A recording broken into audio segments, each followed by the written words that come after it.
الحمدللہ رب العالمین والصلاة والسلام علی محمد الامین فاعوذ باللہ من الشیطان الرجیم بسم اللہ الرحمن الرحیم۔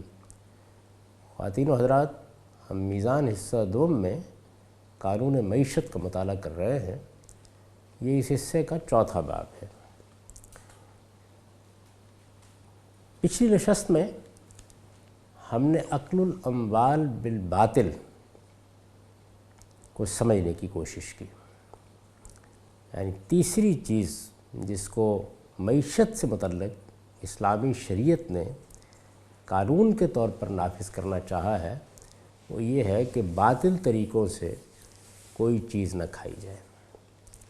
اب ظاہر ہے کہ اگر باطل طریقوں سے دوسروں کا مال لینا ممنوع ہے، اور میں یہ عرض کر چکا کہ اس میں بعض چیزیں تو ایسی ہیں کہ جن میں بحث کی گنجائش نہیں ہے، یعنی آپ امریکہ میں چلے جائیں، برطانیہ میں چلے جائیں، آپ پاکستان میں آ جائیں، آپ ملائیشیا میں آ جائیں، جب یہ سوال ہوگا کہ کیا چوری کر کے کسی کا مال لے لینا چاہیے، تو کوئی انسان بھی اس کے حق میں رائے نہیں دے گا۔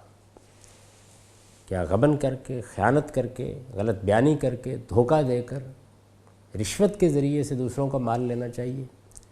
عالمگیر سطح پر انسان اسے باطل ہی قرار دیتے ہیں، لیکن بہت سی صورتیں اطلاقی ہوتی ہیں۔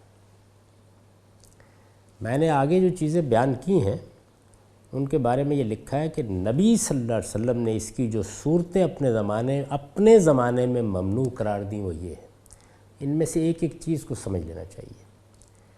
پہلی بات یہ کہ ایک اصول کا بیان ہے، قرآن مجید نے کر دیا، لا تاکلوا اموالکم بینکم بالباطل، تم آپس میں ایک دوسرے کا مال باطل طریقوں سے نہ کھاؤ۔ اب یہ دیکھیے کہ کون سا طریقہ باطل ہے، یہ اطلاق ہے، یہ اصول کا بیان نہیں ہے۔ میں کئی مرتبہ یہ توجہ دلا چکا ہوں کہ ہمارے ہاں جو احادیث کا ذخیرہ ہے، یعنی رسالت مآب صلی اللہ علیہ وسلم کا وہ علم جو اخبار احاد کے طریقے پر منتقل ہوا ہے، وہ اپنی نوعیت کے لحاظ سے اطلاقی ہے۔ یہ بہت بڑی غلطیوں میں سے ایک غلطی ہے کہ بعض موقعوں کے اوپر اس اطلاقی معاملے سے اصول اخذ کر لیے جاتے ہیں۔ یہ الٹا طریقہ ہے۔ یہ دیکھنا چاہیے کہ یہ اطلاق کس اصول کی روشنی میں ہوا ہے، اور جب یہ اطلاقی ہیں تو پھر یہ ابدی بھی نہیں ہوتے، کیونکہ پھر یہ دیکھنا پڑتا ہے کہ وہاں صورتحال کیا تھی، معاملے کی نوعیت کیسی تھی، کیوں آپ نے یہ حکم دیا، کیا جو بات اس وقت کہی گئی تھی وہ ایسی ہے کہ آج بھی وہ ہم سے متعلق ہوگی، یا وہ انہی حدود و شرائط میں رہے گی۔ محض بات کو واضح کرنے کے لیے میں توجہ دلا رہا ہوں کہ رسالت مآب صلی اللہ علیہ وسلم نے اپنے بعد میں یہ فیصلہ کیا کہ الائمۃ من قریش، میرے بعد حکومت قریش کو منتقل ہو جائے گی۔ اس کو اطلاق میں رکھ کر دیکھیے تو صورتحال یہ ہوگی کہ وہ گروہ، وہ جماعتیں کون سی ہیں جن کے مابین اس وقت اقتدار کی کشمکش ہو سکتی ہے۔ رسالت مآب صلی اللہ علیہ وسلم کے بعد سیاسی صورتحال کیا تھی، تو اس میں حضور نے یہ فیصلہ سنایا۔ اور ایک دوسری چیز یہ ہے کہ آپ اس کو ایک ابدی حکم سمجھ لیں، اور پھر یہ کہیں کہ قیامت تک مسلمان جب اپنے لیے حکمران کا انتخاب کریں گے تو کسی قریشی کو تلاش کریں گے، تو یہ غلطی ہوتی ہے۔ تمام روایات جو کچھ بھی ہیں، یعنی رسالت مآب صلی اللہ علیہ وسلم کو جب کوئی مستقل بذات حکم دینا ہوتا ہے تو یا تو اللہ تعالیٰ اس کو قرآن مجید میں بیان کر دیں گے، یا وہ سنت کے طور پر قائم کیا جائے گا، یعنی تمام صحابہ کرام اس کو منتقل کریں گے۔ رسالت مآب صلی اللہ علیہ وسلم ایک ایک شخص تک اس کو پہنچائیں گے۔ اطلاق کی نوعیت کی چیزیں یہ کسی ایک شخص کے ساتھ زیر بحث آ سکتی ہیں، دو اشخاص کے ساتھ زیر بحث آ سکتی ہیں۔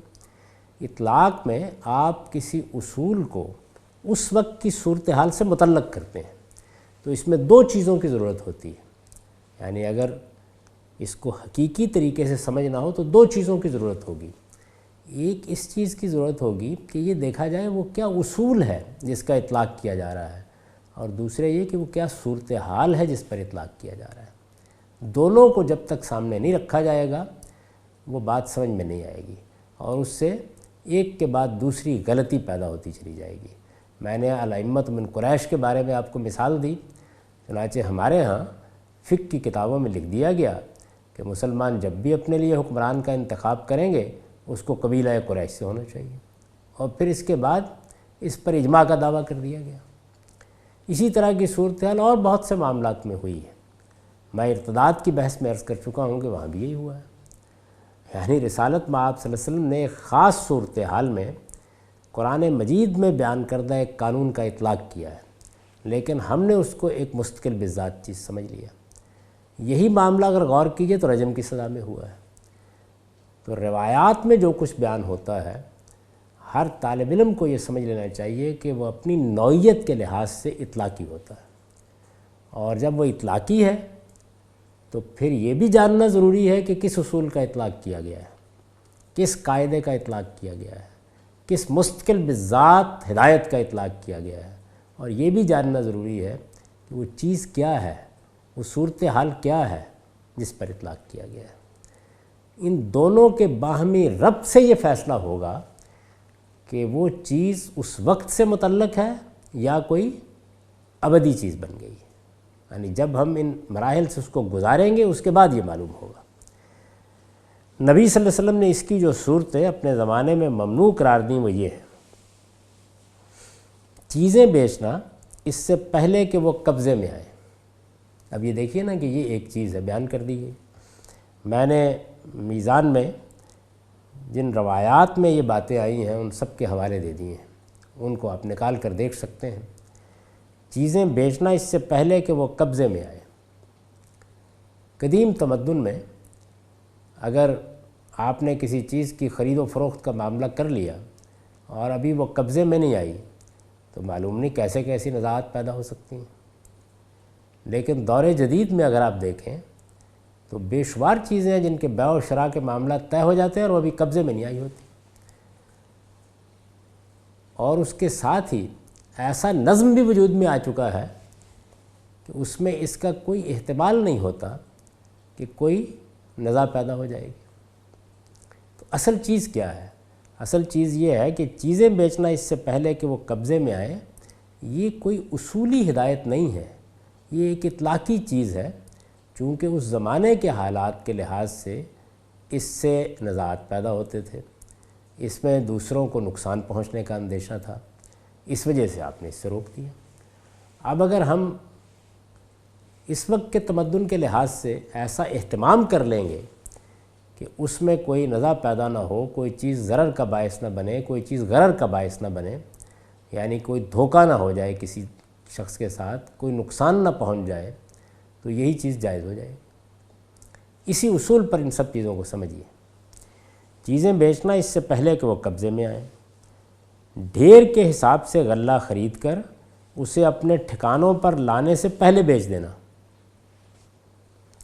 یعنی غلہ خرید لیا، ڈھیروں کے حساب سے خرید لیا، آپ ابھی اپنے ٹھکانے پر لائے ہی نہیں، آپ نے اس کو سودا کر لیا، اور دوسرے آدمی نے بھی اس کو وہاں سے نہیں اٹھایا اور پھر سودا کر لیا، اور پھر تیسرے آدمی نے بھی اس کا سودا کر لیا، تو اس میں بعض اوقات ایسی پیچیدگیاں پیدا ہو جاتی تھیں کہ سودے پر سودا ہوتا چلا جاتا تھا، اور اس کے بعد جب چوتھا یا پانچواں آدمی غلہ اٹھانے کے لیے جاتا تھا تو اس پر کچھ اور ہی انکشاف ہوتا تھا، تو اس سے بھی روک دیا گیا۔ یعنی آپ پہلے وہاں سے ڈھیر کے حساب سے آپ نے غلہ خریدا ہے تو اٹھا کے لائیے، اس کے بعد جب وہ آپ کی ملکیت بن جائے تو پھر آگے بات کیجیے۔ دیہاتی کے لیے کسی شہری کی خرید و فروخت، اب یہ دیکھیے کیا چیز ہے، یعنی ایک دیہاتی آدمی ہے، منڈی بازار سے واقف نہیں ہے، کچھ معلوم نہیں یہاں مارکیٹ میں کیسے کیسے لوگ بھرے ہوئے ہیں، دلال قسم کے لوگ ہیں، آئے اور کسی شہری نے دھوکہ دے دیا، فریب دے دیا۔ مجھے یاد ہے کہ ہمارے بچپن میں جانوروں کی منڈی لگتی تھی، مجھے بھی ایک دو مرتبے اپنے والد کے ساتھ جانے کا اتفاق ہوا، اور وہاں ایسے ایسے شاطر لوگ ہوتے تھے کہ وہ کچھ نہیں معلوم کہ آپ جو جانور لے کر گئے ہیں وہ بھی لے جائیں اور رقم بھی لے جائیں۔ تو اس طرح کی بہت سی چیزیں اس زمانے کے تمدن کے لحاظ سے ہوتی تھیں جو لوگوں کے لیے ضرر یا غرر کا باعث بن جاتی تھیں، یعنی یا نقصان کا باعث بن جاتی تھی یا دھوکے کا باعث بن جاتی تھیں۔ رسول اللہ صلی اللہ علیہ وسلم نے اس سے روکا۔ محض دھوکہ دینے کے لیے ایک دوسرے سے بڑھ کر بولی دینا، یعنی ایک تو یہ ہے کہ آپ حقیقی خریدار ہیں اور نیلام ہو رہا ہے، اس میں آپ نے بولی دی، آپ واقعی خریدنا چاہتے ہیں۔ ایک یہ ہے کہ 2 4 5 لوگوں نے طے کر لیا کہ فلاں چیز کی قیمت بڑھانی ہے، اس میں ایک نے بولی دی، دوسرے نے بولی دی، یہ ظاہر ہے کہ دھوکہ دینے کا عمل ہے، اس سے روکنا ہی چاہیے۔ چنانچہ رسالت میں آپ صلی اللہ علیہ وسلم نے اس سے بھی روکا۔ کسی شخص کے سودے پر اپنا سودا بنانے کی کوشش کرنا، یعنی ادھر میں بھاؤ تاؤ کر رہا ہوں، ایک دوسرے صاحب آئے اور انہوں نے آ کے کوئی 2 روپے زیادہ دے دیے، یہ اخلاقی لحاظ سے ٹھیک نہیں ہے۔ آپ نے دیکھا ہوگا کہ کوئی ایک شخص مسافر ہے اور کسی جگہ جانا چاہتا ہے، کسی ٹیکسی والے کے ساتھ معاملہ کر رہا ہے، بات کر رہا ہے، ایک دوسرا آدمی بھی چاہتا ہے کہیں جانا، تو عام طور پر اگر وہ اخلاق عالیہ کا پر کاربند رہنے والا ہے تو کھڑا ہو جائے گا، دیکھے گا کہ یہ شخص اپنا معاملہ کر لے، اگر اس کے ساتھ نہیں معاملہ ہوتا تو پھر میں پیشکش کروں گا۔ تو یہ اخلاقی لحاظ سے کوئی اچھی چیز نہیں ہے کہ ایک آدمی اپنا سودا بنانے کی کوشش کر رہا ہے اور آپ اس کا سودا بگاڑ دیں اور آگے جا کر خود کوئی پیشکش کر دیں۔ محاکلہ، یعنی کوئی شخص اپنی کھیتی خوشوں میں بیچ دے۔ ابھی گندم کی فصل ہو گئی، آپ نے اس کی برداشت نہیں کی، بس جیسے خوشوں میں ویسے بیچ دیا۔ اب ہو سکتا ہے کہ بعد میں جب کٹائی ہو تو جھگڑا کھڑا ہو جائے، دوسرے کے لیے کوئی چیز دھوکے کا باعث بن جائے۔ خوشوں میں بہرحال متعین تو نہیں کیا جا سکتا کہ کتنی گندم ہوگی، کیا ہوگی، قیمت بھی تخمینے کے لحاظ سے، اس میں بھی ضرر کا اندیشہ ہے اور غرر کا بھی اندیشہ ہے، تو آپ نے اس سے بھی روکا۔ مزابنہ، یعنی کھجور کے درخت پر اس کا پھل درخت سے اتری ہوئی کھجور کے عوض بیچنا۔ میں نے تو اپنے باغ میں پھل اتار لیا، اس کا ڈھیر لگا ہوا ہے، کھجور ہے، اور میں یہ کہتا ہوں کہ دیکھیے یہ 10 سیر کھجور ہیں، اس کے عوض میں اس درخت کے اوپر جتنی کھجور ہے اس کا معاملہ مجھ سے کر لیجیے۔ اس میں بھی وہی چیز پیدا ہوتی تھی، یعنی بعض اوقات تخمینہ لگانے میں، اندازہ کرنے میں بڑی غلطی ہو جاتی تھی۔ درخت کے اوپر پھل ہے، آسان نہیں ہوتا اس کا تخمینہ لگانا، اگر تو 2 درختوں ہی میں موازنہ ہو رہا ہے تو چلیے پھر بھی وہ قابل قبول ہوگا، لیکن ادھر تو متعین طور پر 10 سیر 20 سیر 2 من 4 من کھجور پڑی ہوئی ہے، دوسری جانب درخت پر ہے، تو اس میں بھی ضرر اور غرری کا اندیشہ ہوتا تھا، جس کی وجہ سے اس سے روکا گیا۔ معامہ، یعنی درختوں کا پھل کئی سال کے لیے بیچ دینا، کئی سال کے لیے بیچ دینا، 3 سال 4 سال 5 سال کے لیے آپ معاملہ کر لیں، اب اس سال کیا پھل آیا ہے، اگلے سال کتنا پھل آئے گا، کہیں ایسا تو نہیں ہوگا کہ آندھی آ گئی، طوفان آ گیا، سارا کھیت ہی برباد ہو گیا، سارا باغ اجڑ گیا۔ تو اس میں چونکہ بہت سے احتمالات ہیں اور خریدنے والے کو شدید نقصان ہو سکتا ہے، چنانچہ اس سے بھی روکا گیا۔ سنیا، یعنی بیع میں کوئی مجہول استثناء باقی رکھا جائے۔ خرید و فروخت کا ایک معاملہ ہوا، میں نے کوئی چیز آپ سے خریدی ہے، تو اس کی کیا صورت ہوتی تھی؟ اس کی صورت یہ تھی کہ مثال کے طور پر اس کی صورت یہ تھی کہ غلہ بیچنے والا مثال کے طور پر یہ کہہ دیتا کہ میں نے یہ غلہ تیرے ہاتھ بیچ دیا مگر اس میں سے تھوڑا نکال لوں گا، یعنی یہ غلے کا ڈھیر ہے، بیچا اور یہ کہا کہ بھائی یہ سارے کا سودا کر لو، 10 روپے میں تمہیں بیچ دیا یہ غلہ، لیکن جب میں تمہیں یہ اٹھواؤں گا تو اس موقع پر تھوڑا سا نکال لوں گا۔ تھوڑا سا کیا مطلب ہے؟ یعنی 5 سیر 10 سیر کیا ہوگا؟ ممکن ہے کہ اس پر جھگڑا کھڑا ہو جائے۔ تو اس میں بھی وہی چیز ہے کہ ضرر کا بھی امکان ہے اور غرر کا بھی امکان ہے، چنانچہ اس سے بھی روکا جائے گا۔ ملامسہ، یعنی ہر ایک دوسرے کا کپڑا بے سوچے سمجھے چھو لے اور اس طرح اس کی بیع منعقد ہو جائے۔ میلوں ٹھیلوں میں جہاں منڈی لگی ہوتی تھی، بعض اوقات ایسے کیا جاتا کہ بس میں نے آپ کا کپڑا چھو لیا اور میں نے کہا کہ بس اس کی بیع ہو گئی، بھئی اس کو دیکھا جائے گا، یہ جانا جائے گا کیا ہے کیا نہیں ہے۔ اس طریقے کا جوا کھیلنے کا انداز اختیار کرنا، یہ بھی ضرر غرر کا باعث بن جاتا تھا۔ منابضہ، یعنی ہر ایک اپنی کوئی چیز دوسرے کی طرف پھینک دے اور اس طرح اس کی بیع منعقد قرار پائے۔ آپ نے پھینکی وہ فلاں جگہ تک جا کے گر گئی، انہوں نے پھینکی، کہا اس کی بیع منعقد ہو گئی۔ تو اس میں بھی اگر آپ غور کریں تو جو کچھ جوا کھیلنے کا سا انداز ہے وہ پیدا ہو جاتا تھا، اور یہ چیز بھی ضرر اور غرر دونوں کا باعث بنتی تھی۔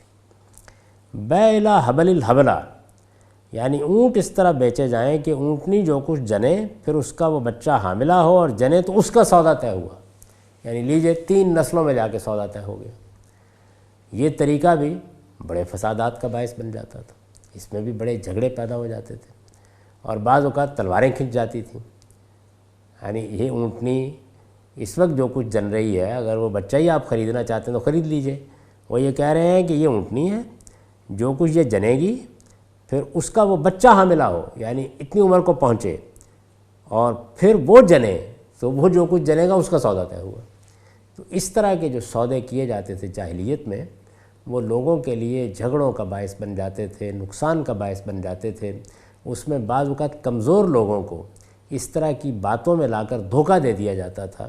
یہ اگر دیکھنا تو دیہاتی منڈیوں میں اب بھی دیکھا جا سکتا ہے، تو نبی صلی اللہ علیہ وسلم نے انہیں ممنوع قرار دیا۔ بیع الحصاد، یعنی کنکری کی بیع، اس کی 2 صورتیں بالعموم رائج تھیں۔ ایک یہ کہ اہل جاہلیت زمین کا سودا طے کر لیتے، پھر کنکری پھینکتے اور جہاں تک وہ جاتی اسے زمین کی مساحت قرار دے کر مبیع کی حیثیت سے خریدار کے حوالے کر دیتے۔ یعنی آپ کو زمین بیچنی ہے، زمین بیچنے کا ایک طریقہ یہ ہے کہ آپ اس کی پیمائش کیجئے، اس کے لحاظ سے قیمت طے کر لیجئے۔ قیمت پہلے طے ہو جاتی کہ ہم آپ کو یہ زمین بیچ دیں گے۔ اب گویا ایک طرح سے اس کی قسمت ہے کہ آپ نے کنکری پھینکی، وہ آدھے ایکڑ پر جا کر گر گئی یا 1 کنال کے فاصلے پر جا کر گر گئی، اس کا سودا طے ہوا۔ دوسری یہ کہ کنکری پھینکتے اور کہتے کہ یہ جس چیز پر پڑے گی وہی مبیع قرار پائے گی۔ اس میں بھی دیکھ لیجئے کہ وہی جوئے کی سی صورتحال ہے، اور جوئے کے بارے میں یہ بات قرآن مجید نے واضح کر دیا، آگے زیر بحث بھی آ جائے گی کہ یہ حقیقت میں مسلمانوں کے درمیان، انسانوں کے درمیان جھگڑے کا باعث بنتا ہے۔ یعنی اس کے جو مفاسد ہیں وہ گنوائے نہیں جا سکتے۔ چنانچہ جہاں جہاں پر بھی اس کی روح پائی جاتی ہے یا اس کے کچھ آثار ہیں یا اس کا کوئی شائبہ ہے، وہ اپنے اندر وہی علت رکھے گا، اور اس سے لوگوں کو روکنا چاہیے۔ درختوں کے پھل بیچ دینا اس سے پہلے کہ ان کی صلاحیت واضح ہو، یعنی ابھی کچے پھل ہیں، کیریاں ہیں، آم کا درخت ہے، آپ نے بیچ دیا۔ اب یہ بات واضح ہے کہ پھل کو پکنے میں بہت سے مراحل سے گزرنا ہوتا ہے، اس میں بھی نزاعات، جھگڑے اور معلوم نہیں کیا کیا چیزیں پیدا ہو جاتی تھیں۔ نبی صلی اللہ علیہ وسلم نے اس سے بھی روکا۔ بالی بیچ دینا اس سے پہلے کہ وہ سفید ہو کر آفتوں سے محفوظ ہو جائے، یہ وہی چیز ہے، یعنی پھل بیچ دینا یا یہ ہے کہ آپ نے گندم کی بالیاں ہی بیچ دیں اس سے پہلے کہ وہ سفید ہو کر آفتوں سے محفوظ ہو جائے۔ اس میں دیکھیے آفتوں سے محفوظ ہو جائے مطلب یہ ہے کہ ابھی کچھ پتہ نہیں کہ کن مراحل سے گزرے گی یہ فصل۔ اپنے بھائی کے ہاتھ کوئی ایسی چیز بیچنا جس میں عیب ہو، الا یہ کہ اسے واضح کر دیا جائے، یہ تو ایک بدیہی سی چیز ہے، ظاہر ہے کہ اس میں بڑی اخلاقی کا بات ہے۔ آپ جانتے ہیں کہ آپ کی فلاں چیز میں یہ خرابی ہے، یہ نقص ہے، تو اخلاقی اصول اسی بات کا تقاضا کرتے ہیں کہ وہ نقص واضح طور پر بتائیے، اس خرابی پر دوسرے کو مطلع کیجیے۔ اگر وہ اس خرابی اور اس نقص کو جاننے کے بعد اس کو خرید لیتا ہے تو بہت اچھی بات ہے، لیکن اس کو چھپانا یہ فریب دینا ہے، دوسرے کو دھوکے میں رکھ کر اس سے مال حاصل کر لینا ہے۔ اونٹ یا بکری کا دودھ انہیں بیچنے سے پہلے ان کے تھنوں میں روک کر رکھنا، یعنی آپ بکری بیچ رہے ہیں، آپ دوسرے کو یہ تاثر ہے کہ یہ تو 2 سیر دودھ دیتی ہے یا 3 سیر دودھ دیتی ہے، لیکن جب دھونے بیٹھے تو پہلی مرتبہ تو 2 سیر دودھ نکلا کیونکہ آپ نے تھنوں میں روک رکھا تھا، اور اس کے بعد معلوم ہوا کہ یہ بات تو ٹھیک نہیں تھی۔ تو یہ بھی ایک طرح کا فریب ہے، ایک طرح کا دھوکہ ہے۔ بازار میں پہنچنے سے پہلے آگے جا کر تاجروں سے ملنا اور ان کا مال خریدنے کی کوشش کرنا، یہ اس زمانے میں ہوتا تھا کہ ابھی تاجر باہر سے سامان لے کے آئے ہیں، قافلے چلے آ رہے ہیں، ابھی وہ منڈی میں آئیں گے، منڈی کی کیا صورتحال ہے، وہاں کیا بھاؤ ہوں گے، وہاں پہنچنے سے پہلے ہی آپ نے جا کے خریداری کر لی۔ اس میں ادھر منڈی کے لیے بھی کوئی چیز نقصان دہ ہو جاتی تھی، اور بعض اوقات ان تاجروں کے لیے بھی وہ فریب اور دھوکے کا باعث بن جاتی تھی۔ یعنی انہیں اس طرح شیشے میں اتار لیا جاتا تھا کہ جس میں وہ بیچارے اپنا مال بیچ لیتے تھے، بعد میں انہیں آ کر منڈی میں یا بازار میں یہ معلوم ہوتا تھا کہ صورتحال تو بالکل اس سے مختلف تھی۔ تو اس سے بھی اس زمانے میں رسالت میں آپ صلی اللہ علیہ وسلم نے لوگوں کو روک دیا۔ کسی چیز کی پیشگی قیمت دے کر اس طرح بیع کرنا کہ تیار ہونے پر وہ چیز لے لی جائے گی، الا یہ کہ معاملہ ایک معین ماپ اور ایک معین تول کے ساتھ اور ایک معین مدت کے لیے کیا جائے۔ یعنی اس میں بھی وہی چیز ہے کہ مجہول طریقے سے یہ معاملہ نہیں ہونا چاہیے، بلکہ آپ یہ بتائیں کہ آپ ایک آدمی کے ساتھ اگر یہ بات طے کر رہے ہیں کہ وہ آپ کو مکان بنا کے دے گا یا چارپائی بنا کے دے گا یا میز بنا کے دے گا، تو اس کا ڈیزائن کیا ہوگا، اس میں کیا میٹیریل لگے گا، وہ کس صورت، ہر چیز کو متعین کر لیجئے، پھر ٹھیک ہے۔ لیکن اگر ایسا نہیں ہے، آپ نے کہا کہ بھائی یہ میرا 10 مرلے کا پلاٹ ہے، اس پر مجھے مکان بنا دو، اب سوال یہ ہے کہ وہ تو اپنی مرضی سے ایک مکان بنا دے گا نا، وہ مکان آپ کو پسند نہیں آتا، آپ اس پر 10 اعتراضات کر دیتے ہیں، آپ رقم طے کر چکے ہوئے ہیں۔ اچھا اگر طے نہیں کی دونوں جانب تو پھر تو بڑے فساد کا اندیشہ ہے۔ تو اس چیز کو بھی اسی اصول پر سمجھنا چاہیے کہ ضرر اور غرر کے امکان کے پیش نظر اس سے روکا گیا ہے۔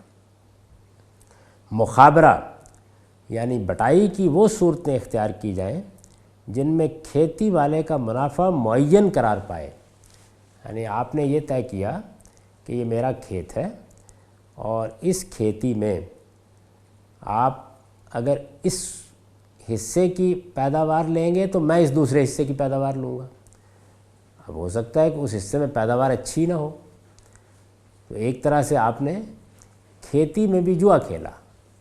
لیکن اگر بٹائی کی یہ صورت ہے کہ آپ نے یہ طے کر لیا ہے کہ جو کچھ بھی پیداوار ہوگی اس پیداوار کے 2 حصے میں لے لوں گا، 3 حصے آپ لے لیں گے، یا آدھا میں لے لوں گا آدھا آپ لے لیں گے، اس میں کوئی عیب کی بات نہیں ہے۔ یعنی کھیتی والے کا منافع آپ نے معین کر دیا کہ وہ تو اتنا لے ہی لے گا، اب جو بچے گا وہ میرا ہے۔ تو یہ طریقہ جو ہے اس کو بھی نبی صلی اللہ علیہ وسلم نے روکا، اس لیے کہ اس میں وہی صورت کم و بیش پیدا ہو جاتی ہے جو سود میں ہم دیکھتے ہیں۔ زمین اس طرح بٹائی پر دینا کہ زمین کے ایک معین حصے کی پیداوار زمین کے مالک کا حق قرار پائے۔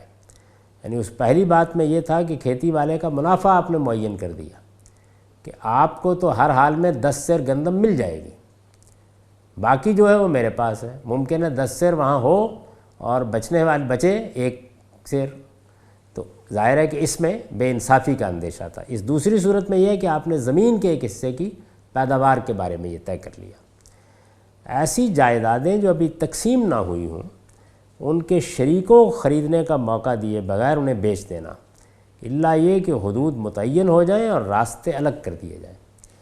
یعنی جائیداد ہے، ماں باپ کا گھر ہے، مکان ہے، اب ظاہر ہے اس میں ہو سکتا ہے 10 لوگ شریک ہوں، زمین ہے، موروثی زمین ہے، آپ اسے بیچ رہے ہیں، اس میں دوسرے لوگ بھی حصے دار ہیں، اور آپ ان کو خریدنے کا موقع دیے بغیر بیچ دیتے ہیں، تو یہ چیز بڑی بے انصافی کا باعث ہو جائے گی۔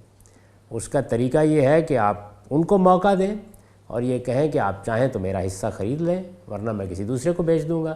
لیکن اگر جائیداد تقسیم ہو گئی ہے، اگر اس کے حدود معین ہو گئے ہیں، اگر یہ طے ہو گیا ہے کہ یہ حصہ ہے جو آپ کی ملکیت ہے، تو پھر یہ ضروری نہیں، پھر آپ کو حق حاصل ہے کہ اگر آپ کو کوئی بہتر گاہک ملتا ہے تو آپ اس کو بیچ لیجئے۔ لیکن جائیداد میں یہ چیزیں متعین نہیں ہیں، تب بہرحال پہلا حق انہی لوگوں کا ہے کہ جو اس میں شریک ہے۔ یہ بالکل انصاف کی بات ہے، اور ہمارے ہاں بھی اس کو ایک اصول کے طور پر مانا جاتا ہے۔ میں جیسے کہ عرض کر چکا ہوں، یہ بھی ایک بالکل اطلاقی چیز ہے۔ بیع و شراء اور مزارت وغیرہ کی یہ صورتیں ہیں جو نبی صلی اللہ علیہ وسلم نے ممنوع قرار دی۔ یعنی میں نے روایات کے ذخیرے سے، اخبار احاد کے ذخیرے سے وہ ساری صورتیں بیان کر دی۔ ہمارے ہاں یہ بڑی غلطی ہوتی ہے کہ جب بھی ابواب حدیث کی کتابوں میں پڑھائے جاتے ہیں تو اس طرح پڑھائے جاتے ہیں کہ یہ گویا کوئی ابدی احکام ہے، یہ اطلاقی احکام ہے، یعنی جو اصول ان میں کار فرما ہے وہ ابدی ہیں۔ ضرر نہیں ہونا چاہیے، غرر نہیں ہونا چاہیے، جوا نہیں ہونا چاہیے، سود نہیں ہونا چاہیے، ظلم نہیں ہونا چاہیے، بے انصافی نہیں ہونی چاہیے، کسی جھگڑے کو سامنے رکھ کر کوئی کام نہیں کرنا چاہیے، کوئی ایسا سودا نہیں کرنا چاہیے کہ جو باعث نزاع ہو جائے۔ یہ اصول ہے، یہ اصول تو ابدی ہے۔ یعنی یہ سیدنا آدم کے زمانے میں بھی ایسے ہی تھے، یہ رسالت مآب صلی اللہ علیہ وسلم کے زمانے میں بھی ایسے ہی تھے، اور یہ قیامت تک اسی طرح رہیں گے۔ لیکن مختلف صورتوں پر ان کا اطلاق زمانے اور حالات کے لحاظ سے ہوگا۔ رسالت مآب صلی اللہ علیہ وسلم نے اپنے زمانے میں جب ان کا اطلاق کیا تو ان ابدی اصولوں کو اپنے زمانے کی ان صورتوں سے متعلق کر کے ان کا اطلاق کیا اور بالکل درست اطلاق کیا۔ اب ظاہر ہے کہ اگر وہ صورت تبدیل ہو گئی ہے، وہ معاملہ تبدیل ہو گیا ہے، یا تمدنی حالات نے ایسی تبدیلی کر دی ہے کہ اب اس میں کوئی ضرر غرر یا وہ جو اصل علت ہے وہ مفقود ہو گئی ہے، تو پھر ان کا حکم بھی تبدیل ہو جائے گا۔ بیع و شراء اور مزارت وغیرہ کی یہ صورتیں ہیں جو نبی صلی اللہ علیہ وسلم نے ممنوع قرار دی ہیں، ان کے بارے میں یہ بات یہاں واضح رہنی چاہیے کہ ضرر و غرر کی جس علت پر یہ مبنی ہے، یعنی اصل علت کیا ہے؟ ضرر اور غرر، یہ بنیادی اصولی چیز ہے۔ ضرر و غرر کی جس علت پر یہ مبنی ہے وہ اگر شرائط و احوال کی تبدیلی سے کسی وقت ان میں مفقود ہو جائے تو جس طرح ان کی ممانعت ختم ہو جائے گی، یعنی شرائط تبدیل ہو گئے، احوال تبدیل ہو گئے، تو اب ظاہر ہے کہ یہ صورت نہیں رہے گی۔ یہ بالکل ایسے ہی ہے جیسے میں نے مثال دی ہے کہ قافلے سفر کرتے ہیں، معلوم نہیں رات کو کہاں جائیں گے، رابطہ بھی ہوگا یا نہیں ہوگا، تو اس موقع کے اوپر اگر میں اپنے بیٹے یا بیٹی کو بھیج رہا ہوں تو 10 احتیاطیں کروں گا۔ آج کے زمانے میں سفر میں یہ تبدیلی آ گئی کہ جہاز میں بٹھا دیجیے اور آپ مطمئن ہوتے ہیں کہ اس میں کوئی خطرہ نہیں ہے، وہ امریکہ چلی جائے گی یا چلا جائے گا، تو آپ وہ احتیاطیں ملحوظ نہیں رکھتے۔ اسی طریقے سے بیع و شراء اور کاروبار کی صورتیں بھی بہت کچھ تبدیل ہو گئی ہیں۔ اب یہ دیکھیے کہ بہت سی خریداری اب انٹرنیٹ پر ہو رہی ہے، تو اس میں ہمیں پورا اطمینان ہوتا ہے کہ کسی دھوکے کا کوئی امکان نہیں ہے۔ یہ چیز ختم ہو گئی، وہ علت مفقود ہو گئی۔ جس طرح ان کی ممانعت ختم ہو جائے گی، اسی طرح تمدن کے ارتقاء کے نتیجے میں یہ علت اگر کسی حادث معاشی معاملے میں ثابت ہو جائے تو اس کی بات بھی باقی نہ رہے گی۔ یعنی اصل چیز وہ علت ہے، اس اصول کا اطلاق کرنا ہے۔ ہو سکتا ہے کہ رسول اللہ صلی اللہ علیہ وسلم کے زمانے میں کوئی ایسا معاملہ نہ ہو جس میں ضرر غرر پایا جاتا ہو، لیکن اب اس کی صورت ایسی بن گئی ہو کہ ہم یہ کہہ سکیں کہ اس میں تو دھوکہ ہے، اس میں تو نقصان ہے۔ نئی نئی صورتیں وجود میں آتی رہتی ہیں۔ جوئے کی کتنی نئی صورتیں وجود میں آ گئی ہیں، سود کی کئی نئی صورتیں وجود میں آ گئی ہیں، ضرر اور غرر اور منڈیوں کے کتنے معاملات ہیں جب بالکل نئے ہیں، تو ان کے اوپر بھی اسی طریقے سے ان اصولوں کا اطلاق ہوگا۔ یعنی اگر کوئی ماضی کا معاملہ ہے اور وہاں علت مفقود ہو گئی ہے زمانے کی تبدیلی کے ساتھ، تو اس کی ممانعت ختم ہو جائے گی، اور اگر کوئی نیا معاملہ ہے اور وہاں یہ علت پیدا ہو گئی ہے تو اس کی اباحت ختم ہو جائے گی۔ یہ علت اگر کسی حادث معاشی معاملے میں ثابت ہو جائے تو اس کی اباحت بھی باقی نہ رہے گی۔ سود اور جوا بھی اسی اکل الاموال بالباطل میں داخل ہے۔ یعنی اکل الاموال بالباطل، اس میں جو چیزیں بہت نمایاں ہیں، متعین ہیں، جن پر ساری دنیا کا اتفاق ہے، وہ چیزیں چوری ہے، غبن ہے، خیانت ہے، کم تولنا ہے، ملاوٹ کرنا ہے، ان میں کوئی بحث نہیں ہے۔ اللہ تعالیٰ نے سود اور جوئے کو بھی ان میں شامل کیا ہے، وہ اسی کے تحت ہیں۔ ان کے بارے میں قرآن مجید کا نقطہ نظر ہم یہاں کسی قدر تفصیل سے بیان کریں گے، اس پر ہم اگلی نشست میں بحث کریں گے۔ اکل الاموال بالباطل کی یہ بحث اصلاً پایہ تکمیل کو پہنچ گئی ہے۔ دو چیزیں چونکہ ہمارے ہاں بڑی اہمیت کی حامل ہیں اور باقی دنیا کا اس کے معاملے میں طرز عمل اس نوعیت کی احتیاط کا نہیں رہا، اس وجہ سے ان پر تفصیلی بحث کی ضرورت ہے۔ اقول قولی ھذا واستغفر اللہ لی ولکم ولسائر